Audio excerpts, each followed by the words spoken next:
తెలంగాణ కురుము విద్యార్థి hostel trust నిర్వహణపై social మీడియాలో సాగుతున్న దుష్ప్రచారాన్ని ఆలేరు ఎమ్మెల్యే బీర్లా ఐలయ్య కొట్టిపారేశారు. ట్రస్ట్ నిర్వహణపై వస్తున్న ఆరోపణలు నిరాధారమన్నారు. విద్యార్థులు కుల సంఘ సంక్షేమానికి కురుమ సంఘం కట్టుబడి ఉందని బీర్లా పేర్కొన్నారు. రంగారెడ్డి జిల్లా కోకాపేటలోని కురుమ సంఘ భవనాన్ని మరింత అభివృద్ధి చేసి అదనపు ఆదాయం వచ్చేలా ప్రయత్నిస్తామని తెలిపారు బీర్లా ఐలయ్య.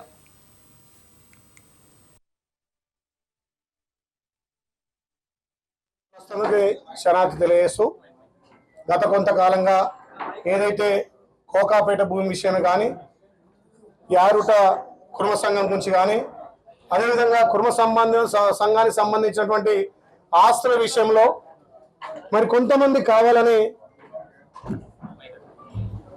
కావాలని సోషల్ మీడియా ద్వారా డైరెక్ట్ వచ్చి మాట్లాడితే ఇక్కడ ఉన్నటువంటి ట్రస్ట్ నాయకులు కానీ రాష్ట్ర నాయకులు కానీ సంఘం కానీ చెప్పేవాళ్ళు.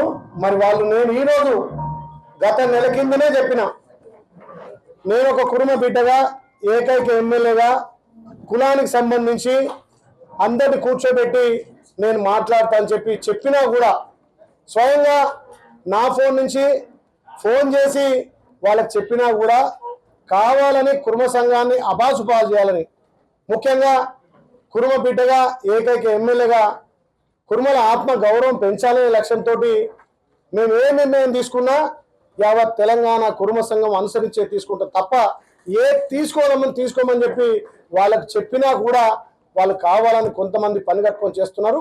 మరి వాళ్లకు ఈ కోకాపేట ఈ స్థలం నుంచే మన కులదైవం వీరప్ప స్వామి సాక్షిగా మనం నమ్మే ఆ బండారి సాక్షిగా చెప్తున్నా, ఈ కురుమ సంఘంలో ఎవరి పాత్ర